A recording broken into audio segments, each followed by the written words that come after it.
You've reached the dark side of the mountain. Welcome to South Side Paranormal with your host, DJ Nemo, bringing you top tier investigations.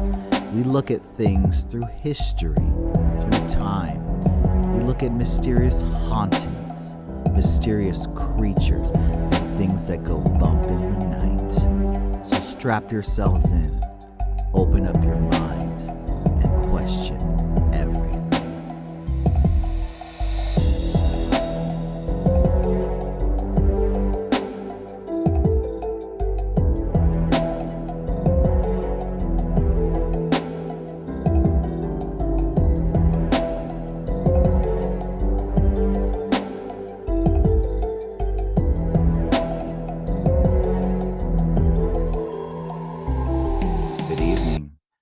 You are tuned into Southside Paranormal with your host, DJ Nemo. That's me, bringing you top tier investigations from the dark side of the mountain. If you have not tuned into us, please definitely check out our channel. Like, share, and subscribe. We appreciate your love and your support. Also, too, if you want to know more about my background story and why we started this podcast, please tune in to episode 1, which brings us to today's episode, episode 2, the Superstition Mountains. Now, we are an Arizona-based podcast, okay? We are broadcasting from the South Mountain region. That's why we call ourselves the dark side of the mountain. The reason we decided to do the Superstition Mountains is the next podcast, actually the first official podcast, is because we are an Arizona-based organization. And so we want to get that information out. And so a lot of people who are, if you've been in Arizona long enough, especially if you're a native of Arizona and you've been here your whole life, I guarantee you've heard about the Superstition Mountains. Not only the Superstition Mountains, but the Lost Dutchman's gold mine, which we're going to talk about, which is all connected to the Superstition Mountains. So for the viewers at home and listeners at home, we're definitely going to explain to you who the Superstition Mountains are. So we're based out of Phoenix. If you go east of Phoenix, past the city of Mesa, past the city of Apache Junction, you'll reach the Superstition Mountains. Now, the Superstition Mountains are a very mysterious place. They're very historically mysterious, okay? They were very, very revered by the Apaches. That was their territory. We're going to talk about how the Apaches are connected to the Superstition Mountains and how they felt of the mountains. But not only just that, but they're just a very creepy and mysterious kind of place. And why do I say that?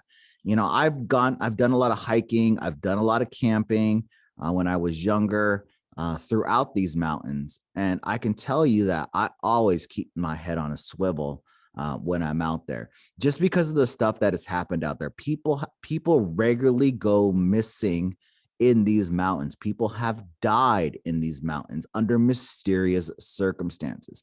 And a lot of the times people that went missing or have died were specifically looking for the Lost Dutchman's gold mine. So my listeners at home are like, what's the Lost Dutchman's gold mine? The story goes is that sometime in the 1800s, we see this guy named Jacob Waltz. We call him the Lost Dutchman. And we'll talk more about him specifically when we break this, how this story goes down. But basically, the rumor is that he found this mine deep in the Superstition Mountains. And he was coming into Phoenix regularly with thousands and thousands of dollars ago, to be millions of dollars now in today's money. And he was pulling gold out of there all the time. And unfortunately, he would constantly change. So no one knew where this mine was. He would never tell anyone. It wasn't until that he was on his deathbed that he finally gave us some clues of where the mine might be. And to this day, it remains completely undiscovered.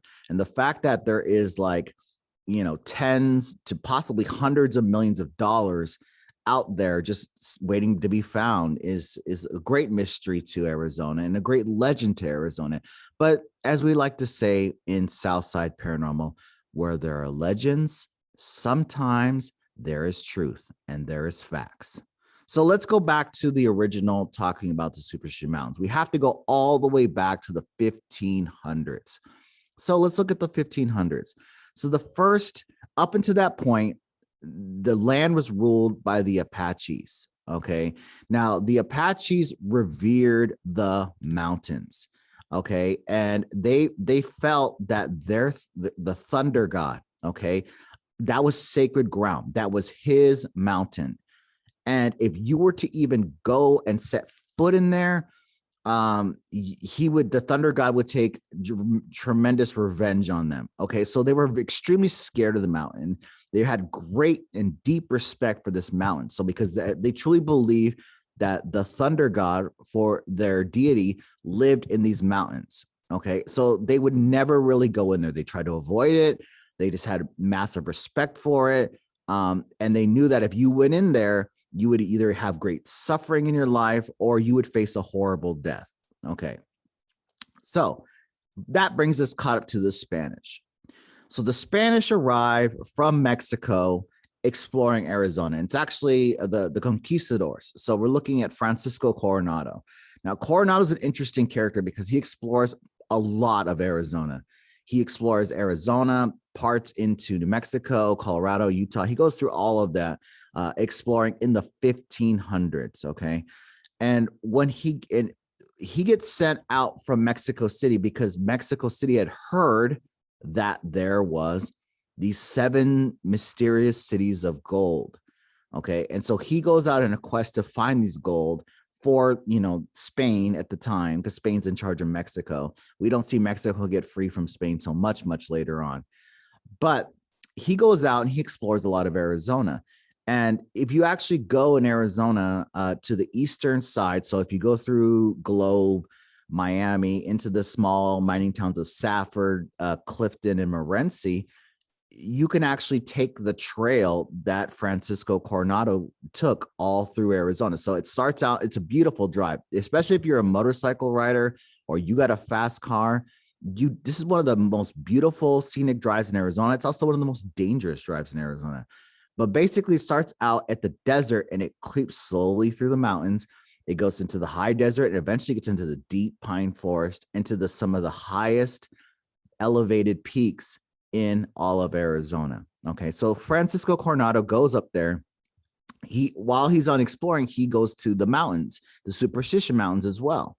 And he asks them, show me where this gold is. He tells the Apaches, I want to see this gold. Okay. But they unfortunately, they're like, they don't really want to go up, and they tell him like the thunder god is there. That's his territory. We don't go there. And they said, of course, the Spanish conquistadors, they were Catholic. So they didn't believe in these other deities like a thunder god. They only believed in one God. Okay. El Señor. Okay. They only believed in Jesus. Okay. So they weren't really caught up in that. They said, no, that didn't exist. So let me go exploring out there. And so they would go into this thing trying to find this gold. But it got to the point where they were told, don't leave the group. And unfortunately, some of Coronado's men mysteriously vanish. And when they vanished, he was getting scared because he's like, they would be gone. Like they would have like 20 guys, only 18 would be there in the morning. What happened to the 2 guys? Nobody knows. And then they would find them later on with their like completely dead, and the bodies would be mutilated, heads cut completely off. Now, we don't know who was causing that. We don't know if that was the Apache, and we're going to talk about how the Apache had this group called the Black Hand. And basically they were like special forces for the Apaches. The Apaches are already brave, great warriors throughout history, but the Black Hand were like the elite special op forces for the Apaches, and they were set to protect this mountain. So we don't know if it was them. We don't know if it was mysterious circumstances. We don't know if it was the actual thunder god. Nobody really knows. All we know is that there was documented from Coronado, if you read his diary and you read his journal, that he would take these groups of men in there and they would come out losing guys. And then when they would find the other guys, they were mutilated, heads cut off. It got to the point where he's like, this is a losing endeavor. So he takes his men and goes back to Mexico City, whatever the few guys he had left, takes them, rides back to Mexico City. And he's like, I'm not even going back up in there. You know, that place is cursed. The gold is cursed. What, there's 7 cities. We can't find it. We looked all over. And unfortunately, he dies in Mexico City. He's just like, you know what? It's not even worth it to keep looking for this. I'm just losing guys every single night as I try to go through this. Now, that's how it stood for about 200 years. Now, the Spanish don't give up. Okay, that's not, the Spanish really don't give up. And actually, they we see actually the Portuguese, their neighbor with the Spanish, send Jesuits. Now, if you know who the Jesuits are monks. Okay, they're monks for the Catholic Church. So I'm sure you've seen what the monks would look like. So we have some very famous Jesuits and monks that have come into the Southwest. Father Kino, Father Marcos Denisa. Okay, so these are very famous Catholic monks that came from Spain, from Portugal to the Southwest and set up missions to try to convert the native peoples in Arizona. Okay, the Apaches, the tribes of the Southwest, like in Tucson, the Toto'onums, okay, is what the correct term is. So the Jesuits go there, okay? And actually the way the Jesuits go there, they actually get kicked out of Portugal and they get kicked out of France. So they join together, go on the ship in the 1700s. And they get there and they decide stakes to try to hide their wealth because they became very rich in Europe. They became rich in Spain, France, and Portugal. And so these Jesuits took this money that they had saved up and took it out here to kind of try to like hide it in the superstition. Now, there's 2 different theories, and this is where the story gets complicated, okay? The one theory is that the Jesuits were trying to hide the gold from the Spanish king, the French king, and the king of Portugal. So they were trying to purposely hide it, that one day when their power had been restored and their prominence back in Europe was restored, they would have the money to finance whatever they wanted to do. And so rumor has it that they hid their gold in the Superstition Mountains. Okay. Some people think that it was hidden in this place called Weaver's Needle. And there's different locations throughout the Superstition Mountains, but Weaver's Needle is a very unique mountain formation in the Superstition. So the Superstitions of the group, Weaver's Needle, is one of the peaks there in the Superstition Mountains. So a lot of people think that the Jesuits are the ones that hid the gold in the Weaver's Needle.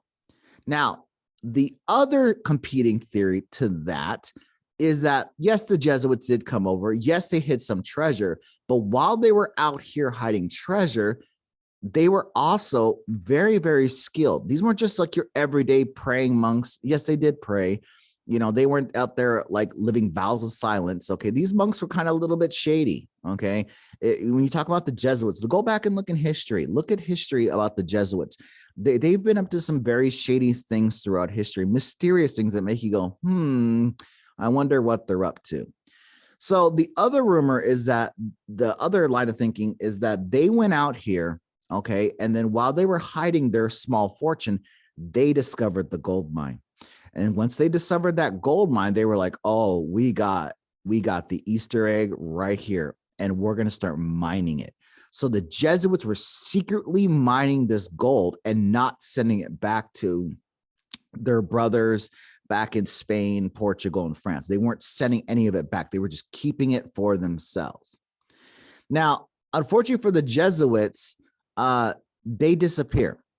Okay, we don't know why they disappear. Some people think that it was the Apaches, and we talked a little bit earlier about the Black Hand. Now, the Black Hand, we said before, was the special forces of the Apaches. We think that the Apaches killed some of these Jesuits off, and the few remaining Jesuits retired to life in like the valley. Okay, they returned to the missions they had there in Tucson, San Javier del Bac, other missions they had here in Phoenix. So That's how it stands for about 100 years. Okay. So this all happens after the whole incident with the Jesuits. We see a lot of different people coming into Arizona, a lot of Mexican American families. And that brings us to the Peraltas. Now, the Peraltas are interesting, okay? And the Peraltas, their family is led by this guy named Don Miguel Peralta. Okay, now Don Miguel was in Sonora, Mexico, and he was given, and he was very rich for Mexican standards. Okay, he owned lots of cattle. His family was miners. Mexico has a deep history, culture of mining. So he had a huge family. We're talking cousins, extended brothers, sisters. So we're talking a huge family, a huge operation. Okay, cattle operation and mining operation. And so basically he gets up to Arizona and he gets about he buys about 3,700 square miles of Arizona. Now, this is the Superstition Mountain area. Now, under his time, he knew the Apaches would tell him, like, this, don't you be doing your cattle out here. Don't be doing your mining out here.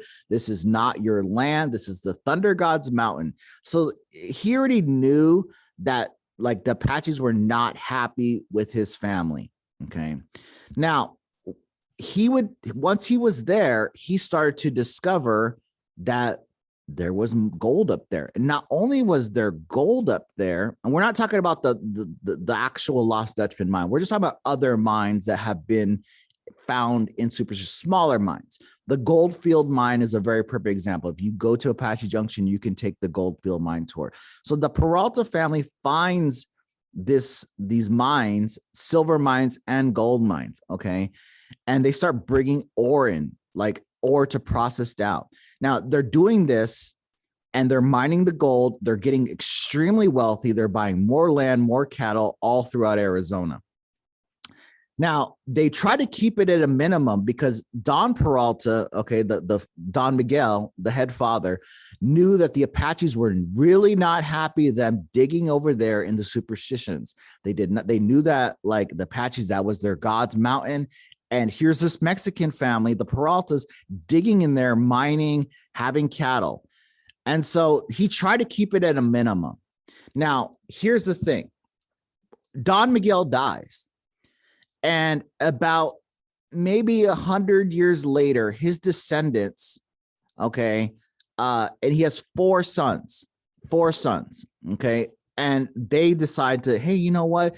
Do you remember when, great grandfather Don Miguel was out there mining in Arizona? We should, you know what? He only pulled a little bit out.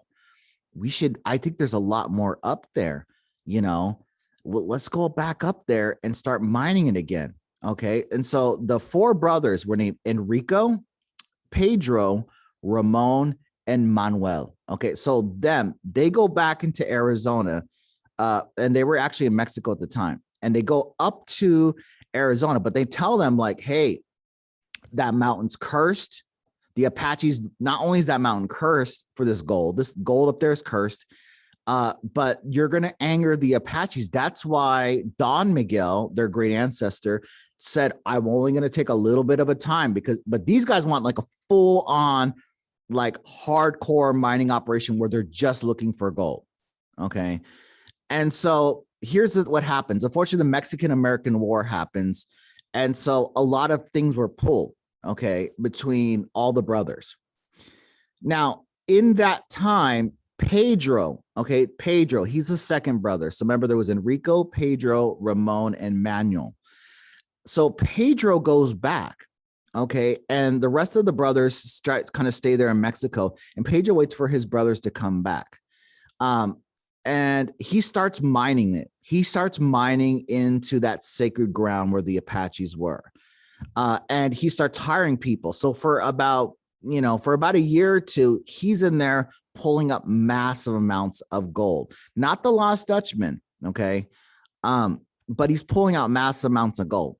But unfortunately, his brothers they don't really make it, and we're going to talk about that. So the Peralta family, basically, they start working this mine, and unfortunately for them, they get massacred. Okay, they get massacred big time. So while Pedro's up there, he supposedly, the story goes in his journal that he found 3 dead donkeys up there. Okay, burros. He found them, right? And inside the pack was $37,000 worth of gold back then. That's millions of dollars now. Okay. Now, the rest of the brothers that were down there fighting the Mexican-American War, they were like, hey, you know what, Pedro, and they ran afoul with the Apaches. Let's try to go back there and see if we can find what's going on. So Enrico, right? Okay, so Enrico was the oldest brother, right? He goes back up there looking for this gold, looking for what his brothers had found. And unfortunately, that would be his last trip. He actually takes 400 guys looking for what happened to his brother Pedro. And they basically all get massacred. And if you go to the Superstition Mountains now, there's a place called Massacre Ground. And think about that, 400 like Mexican cowboys, vaqueros, they're out there looking for Pedro, looking for this gold that was supposedly found out there, the $37,000, right? This millions of dollars now. They go out there and they get slaughtered and killed.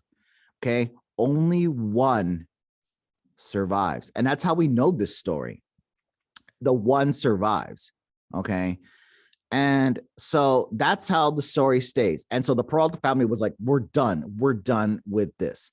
But they always hope that one day in the future, they could go back there and mine it. And we're going to talk about that because they make a map. Okay. They make a map, and we're going to talk about this Peralta map because the Peralta map might be the key to finding this whole treasure. Now we're going to fast forward a little bit to kind of how we get into Jacob Waltz. So we have to do a little bit about Dr. Thorne. So while the Superstition Mountains, you had the U.S. Army out there. Okay. Now, Dr. Thorne was a doctor there at Fort McDowell, which was before it was a casino. Be like, I know what Fort McDowell is. Yeah, before it was a casino, it was an actual military fort with Union soldiers there that were fighting the Apaches, okay, in Arizona.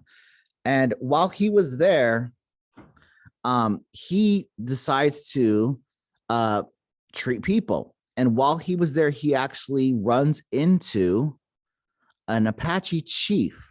Okay, and he finds this wounded Apache chief in the mountains, and they bring him back to Fort McDowell, and he treats them. Okay, he takes care of them, and the Apache chief is so grateful that this American doctor, Dr. Thorne, takes care of him, treats him, and basically what he does is that he says, "I want to pay you back. I want to pay you back." So he blindfolds the doctor. They go through this crazy route. And he says, like, the doctor even says in his journal, like, he goes through this crazy route. He doesn't know where he's going. Like, they're going up and down into dips. They're going through washes. They would felt like he were going backwards. They would come back again. And so he gets to this site and he says, you're allowed to take as much gold ore as you can carry, but we're going to blindfold you and take you back. So this doctor's like, heck yeah, free gold. So I'm about it. So this doctor starts loading up gold ore into his saddle portions on his horse. They blindfold him back up and they bring him back down to Fort McDowell. Now, here's the thing. Other people see that, like, how did this doctor end up with like thousands and thousands of dollars of gold back then, millions of dollars of gold now? And he's like, I'm not telling anyone. I don't want to say, like, they blindfolded me. It was a gift. They don't want people up in those mountains. They're very fearful of that. If they have gold up there, they're not going to tell you. Now, and that's how the story stands for about 100 years. So Dr. Thorne is the last person that we know of that documented finding massive gold. So now we have 3 different groups: the Jesuits, we have the Apaches, who was their goal, their respect for the mountain. We have the Peralta family from Mexico and what they mined out of this gold, and how Pedro and then Enrico were all killed by these Apaches protecting this gold mine. Now, It stays that way for 100 years until we get Jacob Waltz. Now, Jacob Waltz was an immigrant. You have to remember in the 1800s, we have immigrants coming from all over Europe to America. And Jacob Waltz comes over from Germany. They call him the Lost Dutchman, but he's actually German, okay? Because if you look at German, it's Deutschland, okay, Deutschland, but most people couldn't pronounce Deutschland. So they would say Dutchman. Okay, he's not Dutch. He's not from the Netherlands or Denmark. He was German. He only spoke German. Okay, he spoke very little English. So he comes out to Arizona to make his fortune as a miner. Now, while he was out there, the theory goes is that he found the mine. Now, we don't know if that's the Peralta mine. We don't know if that was the Apache mine. We don't know if that was the original Jesuit mine. People think it's the Jesuit mine that he found. Now, he starts showing up in Phoenix with thousands of dollars. People are like, where are you finding this massive amount of gold? And he was like, can't tell you. I'm not going to tell nobody, because that's the thing is you discover gold. And this is your little pro tip from DJ Nemo. If you're out in the Superstition Mountains looking for this gold and you find this actual mine, you darn well better not tell anyone, because the minute you tell someone, someone's going to kill you and take it. There's so many stories of people that have gone looking for this gold that have been murdered out there, whether they were getting too close to it, whether they actually found it. Nobody knows because no one wants to say nothing about it. That's what makes this story so intriguing. So let's keep talking about Jacob Waltz. So every time people try to follow him, looking for like, well, we'll just follow him back. We'll follow him back to see where this gold goes to. And they would follow him back into the mountains. And each time he would go a different way. And he would, if he saw people were following him, he would like go a different way. And a bunch of people, either they would give up or he would actually kill these people to try to prevent this secret mine from being found. And this continues on and on and on, him going into the mountains, coming back a couple of days later with massive amounts of gold. Okay. And again, we don't know which mine he found, but he gives us some interesting insight into it, because on his deathbed, okay, he was there with a woman that was German in Phoenix, and then another guy, and he starts like, I know where my fortune is. He starts telling, and so he gives actual clues to find this mine because he knows he's gonna die. And so so the German lady translates it, the guy writes it down. And so these are his exact clues. 1, if you pass 3 red hills, you have gone too far. 2, if you watch the military trail from the mine, but you cannot be seen from the military trail. 3, the setting sun shines through a break in the mountains and glitters upon the ore and the shaft. 4, you have to climb a short ways from a steep ravine in order to see Weaver's Needle to the southward from above the mine. 5, you can see Weaver's Needle to the south and 4 Peaks Mountains to the north, and where the point where 4 peaks lines up so it looks like one peak. So those are his 5 clues. That's a very vague set of clues that I've ever heard. Now, he does list very specific things, and that's where people go looking for this. Okay, first off, he says it's the military trail. We talked about the military with Fort McDowell. So there was a McDowell trail throughout the Superstitions while they were fighting the Apaches. So that is a key component to this. But he also talks about that you have to be there in order to see this mine at the exact moment. It says that a setting sun. Where does the sun go? The sun rises in the east, it sets in the west. So it has to be a western setting sun before it gets dark. So the sun's going to be reflecting into this mine, and you can see all the gold sparkling off this mine when the west setting sun is hitting. Then he even says that you have to climb a deep ravine, so that's like a ditch, to find Weaver's Needle. And we said before, Weaver's Needle is one of the key mountains in this range. And you can see the southward to the south. So it's got to be somewhere where on the back side of the Superstition Mountains. So if you look at the Superstition Mountains, there's a front side and there's a back side. So he's talking about when the sun is setting, it's going to reflect the gold from the mine, that you can see it sparkling, because you could only see it from the western sun. You can't see it from the east. And that you can see Weaver's Needle from the south. He also goes to say that you could also see Four Peaks. But Four Peaks is a very specific mountain range, okay? And it is Four Peaks. If you're not familiar with Arizona, there's a very famous, the mountains north of Phoenix. He's saying that if you look at it, all the mountains should line up straight, because they are straight. They're right next to each other. That you can look at them and it looks like one mountain instead of the four peaks that if you're traveling to like Flagstaff, if you're traveling to Payson or Prescott, you can see all four peaks, okay? But he's saying that you can look and see all the four peaks and it looks like one. Now, those clues have been out there for at least 200 years now. And people constantly go into these mountains looking for that. And I said before, people go missing. There are a lot of documented cases. You can look at, it's a lot. It's a lot of people that have gone missing, people that have been mysteriously murdered. One of the most famous cases actually is in 1945. So we're going to talk about the modern people that have gone looking for this gold. So in 1945, there was a guy named Barry Storm. Now, Barry Storm was a researcher. He was a Dutchman looking for it.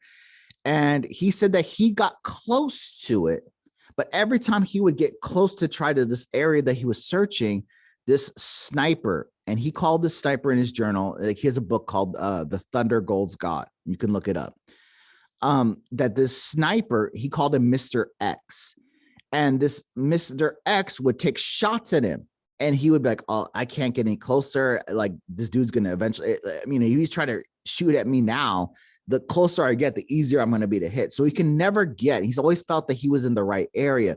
The fact that somebody was guarding this, Mr. X was guarding this spot. So he's like, I was really close, but I could never go further, because every time I get further, I would have gunshots at me. This Mr. X sniper guy, and he even says he's a sniper, would take shots at him. And he said no matter what days he tried, this sniper would be shooting at him.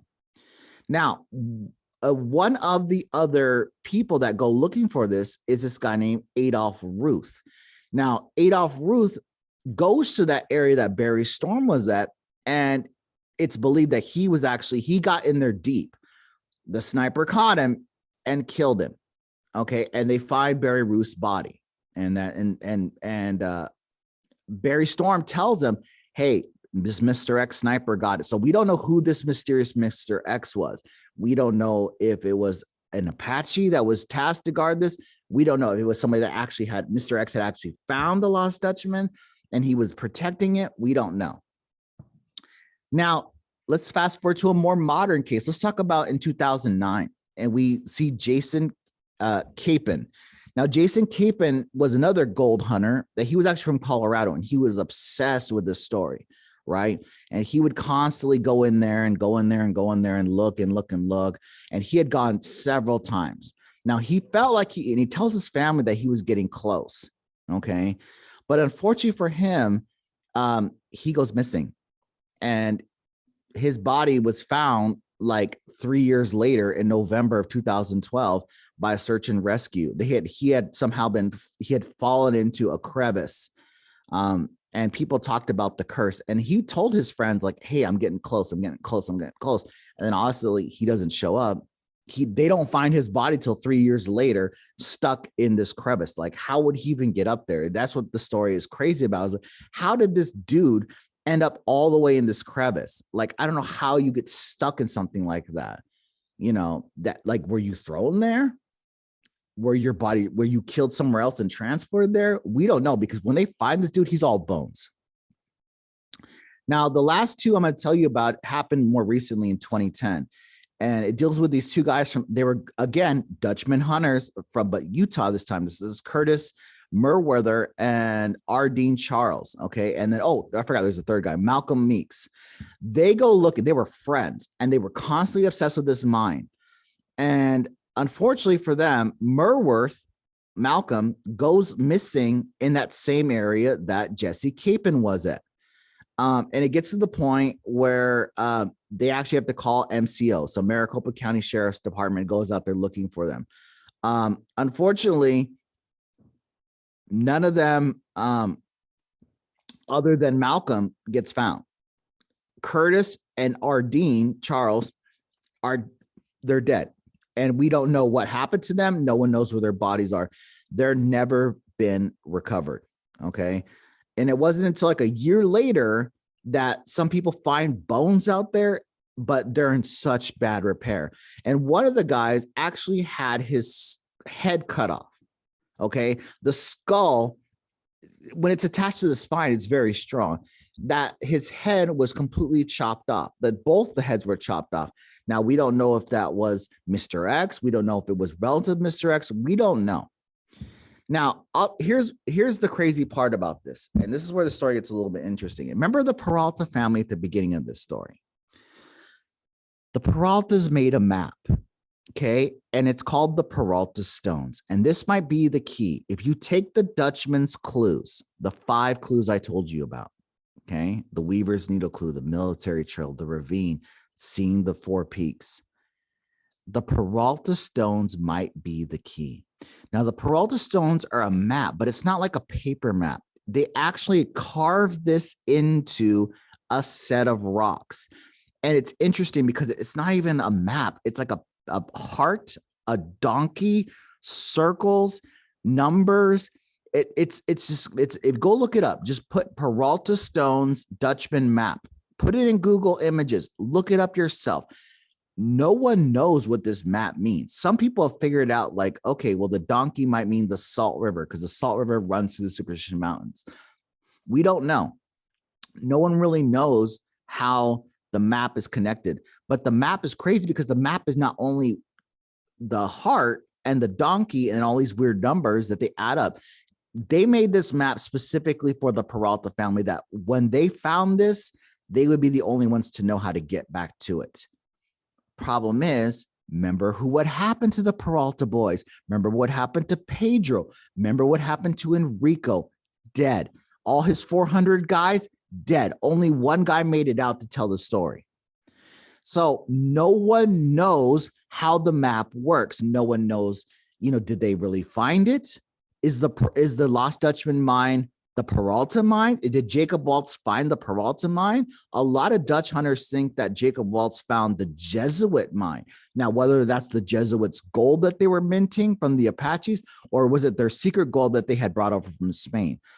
Because the fact that this dude is bringing millions and millions of dollars of gold every single week is crazy to me. And the fact that he said I only brought out a little bit of it. When he's on his deathbed, he even says there's like 80% still left of this mine. And that's what this mine is very intriguing, because I've been looking for this when I was younger. I went looking for this mine a lot.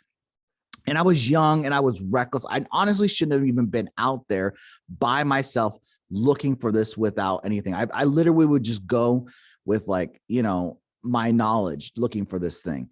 And honestly, it's is it worth losing your life over? I don't know.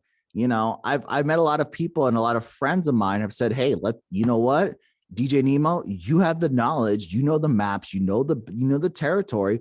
We need to set up an expedition. But as for me currently, I'm not going out there. I'm not going out there unless I go with the squad of guys, because look at what happened to the Peralta family. They brought 400 Mexican dudes up there and they all got slaughtered by the Apache. And the fact that people are still going missing to this day, the sniper, Mr. X, The fact that the dudes' heads were cut off, the guys, Curtis, Ardeen, and Malcolm, the fact that they got their heads cut off and they found their skulls severed.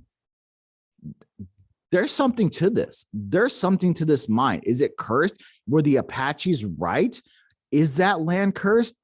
Is it the thunder god? Is it something mysterious that's guarding this mine? That's why so many people have ended up foul because of that. The Jesuits go missing. The Peralta family gets destroyed. Jacob Waltz dies without telling everyone the exact location, just because these vague clues. Nobody knows. And that's the intriguing part of this mine. So next time that you're going through Globe, through Apache Junction, look to the left. You'll see those mountains, and you look back, you can see Weaver's Needle. So if you go out there, have a great time. There's tons of hiking trails out there. I don't want to scare you away from them. There's tons of hiking trails. There's tons of camping spots in the Superstition Mountains, but you need to be aware. You need to be aware of your surroundings. You also need to be aware of the things that are out there. The fact that so many people have died out there under mysterious circumstances, people that are currently missing, no one knows where they are, no one knows where their bodies are, all because of this gold out there. And I guarantee you, if you find this, it's going to be national world news that you found $100 million of gold just lying out there in the national forest.